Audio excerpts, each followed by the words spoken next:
What's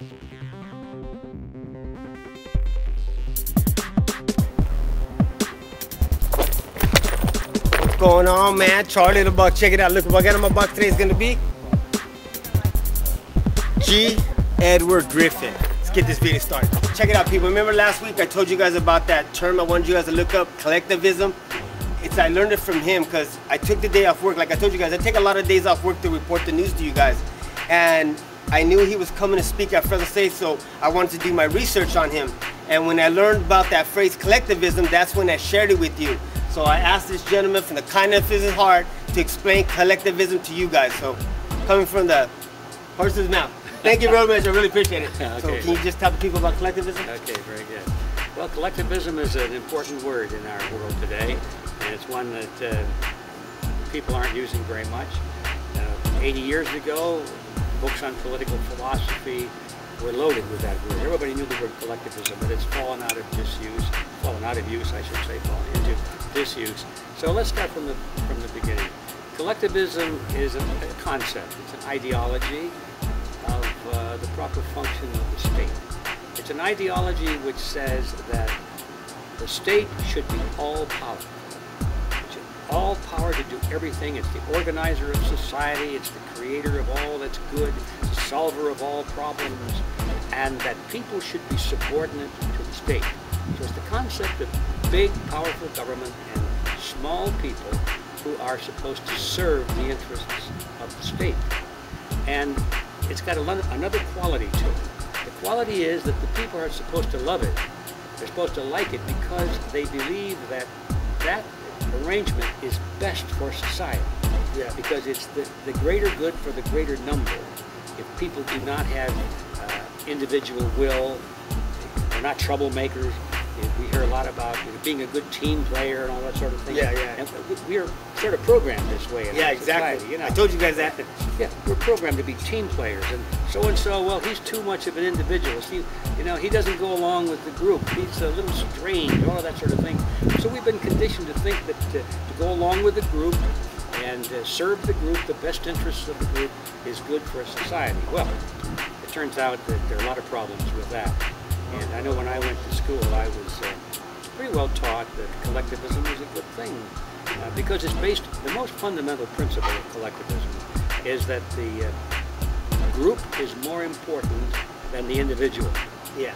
And that the individual must be sacrificed, if necessary, for the greater good of a greater number.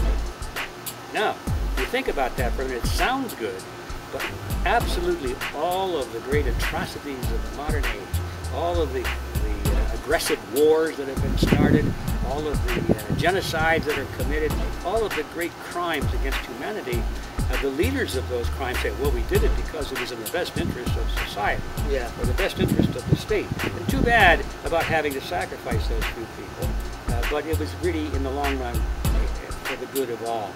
And that is such a terrible concept, you see. And as long as you buy into the idea that there is such a thing as a group that has rights above the rights of the individual, you're kind of stuck because you don't know how to argue against it. The truth of the matter is that the group, this concept called group, doesn't really exist. Yeah. It's just an abstraction in the mind. There's no such thing as a group. You can't touch a group. You can't see a group. You can touch individuals. You can see a bunch of people over there, and we call that vision or that concept of more than two people, we call that group. But it doesn't really exist. It's a mathematical concept, an abstraction of the mind. And so when we say that this thing, group, is more important than an individual, we're making a big mistake. Because what we're setting ourselves up for is for demagogues to step forth and say, I speak on behalf of the group. I represent the group. I am the leader of the party, or something like that. Yeah. Adolf Hitler spoke for the group. The Nazi Party was the leader of the state. Lenin and Stalin spoke for the group. The Communist Party was the leader, and Mao Zedong, the Communist Party was the leader of the state and represented the people. So everything was always done in the name of the people, but really it was just the will of the leader of the little power clique that control the state. So we set ourselves up for that when we accept this idea of collectivism. So today, unfortunately, we see in the United States, our country has gone way down this path of collectivism. And I don't care what the government does that we don't like. If we start to complain about it, they say, be quiet, it's in the best interest of the nation, it's in the best interest of society. And we, oh, I guess we better be quiet. So that's my complaint, that collectivism is not in the best interest of the individual. And as a matter of fact, when you really think about it, what is best for the group, this concept, is to preserve the rights and dignity of the individual. That is what's really best for the greater good of the greater number. One thing I thought was really interesting is that one thing that you said in the video that I watched about you, that one thing the Republicans and Democrats both share is that collectivist mindset.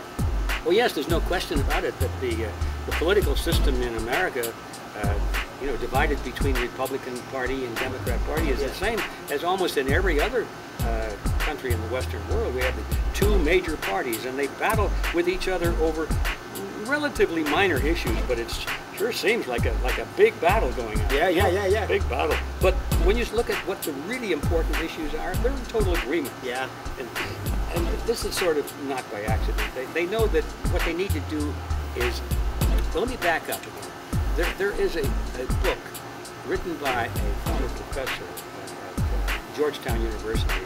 His name is Carroll Quigley. And I told you guys that. Well, it's an important book. It's a big, thick book and kind of boring reading, but it's loaded with important history. And Carroll Quigley is important for a couple of reasons. First of all, he was John F. Kennedy. I mean, not John F. Kennedy. Well, couldn't be more wrong on that. He was Clinton's mentor when Clinton went to school, and so Clinton got along very fine with Quigley, and I think it was Quigley that got Clinton appointed to the Rhodes Scholarship, because the reason Quigley is important, and the reason I'm mentioning it, is he wrote this book called Tragedy and Hope.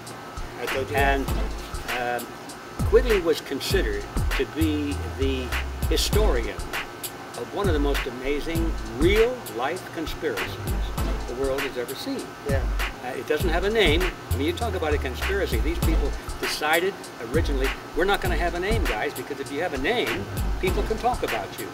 So they never really had a name, and even Quigley himself refers to it as the group, and sometimes, the Quigley group. I mean, not Quigley, I got it wrong again, but the Rhodesian group, because this secret society was created by Cecil Rhodes on his deathbed. One of the wealthiest men of all time, as you probably know. He was the Chancellor of South Africa, had personal possession of most of the diamond mines there, a lot of the gold mines, fabulous wealth, and very powerful in British politics. But when he died, he left all of his wealth, not to his family or to his heirs, but to create a secret society. And that's how we know about it, because there was a book written by the administrator of his will, called William Stead, or Steed, I don't know how you pronounce it, but it's S-T-A-D, and he describes the wills and where the money went and what it was for, and where it went is to the creation of a secret society that Cecil Rhodes said should literally control the world from behind the scenes. Now, this is Cecil Rhodes speaking. He said, the way we will do this is that we will send our people into the power centers of society and quietly work from behind the scenes. We will control all the major organizations that determine the political life of the nation. We will control, he said, the political parties, we will control the newspapers, the media centers, we will control the labor unions, we will control education, that was very important, but we will do it quietly. Nobody will even know we're doing it. We'll meet secretly. This is all now part of the public record. And Quigley wrote about this in this book. And the reason I mention that, there's much more to say on it than this, but Quigley comes to the point where he says, so how do we control the world? And he was identifying with them. He was part of that group, really. He said, how do we control the nations of the world and still let people have a vote? He says it's easy. All you have to do is control both political parties and let them fight it out. And no matter which way they go, we still are in control. And that's why we keep going down the same road. Well, that was what Quigley said. He said that's how it has been done in American politics. He didn't talk about other countries, but he was very specific about American politics. He said that as long as the major topics and major principles and issues do not change, you can have all the fighting going on that you wish on secondary issues. So when you look at the major issues in American politics today, I would say probably at the top of the list would be two. The one is the continuing of America as a nation, its sovereignty. Is it going to continue as a nation, or is it going to be gradually absorbed into what those people like to call the New World Order, which is a globalist system based on the model of collectivism? Back to that word. Back to the word. They know definitely what they want. And that was one issue. And the other issue is, what is America going to have as a monetary system? Is it going to be a sound monetary system based on gold or silver, or is it going to be fiat money that can just be created out of nothing? Is its value going to go down? Is it going to go broke? Is it, sort of two major issues for the survival of America. Neither of those issues will ever be discussed by the Republican or the Democrat Party. That is absolutely taboo because the leaders of both parties agree on those issues. They agree that America must be dissolved as a sovereign nation. They agree that it must continue with fiat money, and it must continue under the Federal Reserve System, and that is how they're going to finance this collectivist empire. So we're back to the question: is there a difference between the political parties? And the answer is very little. Same. I think it was the one that you're the one that said it.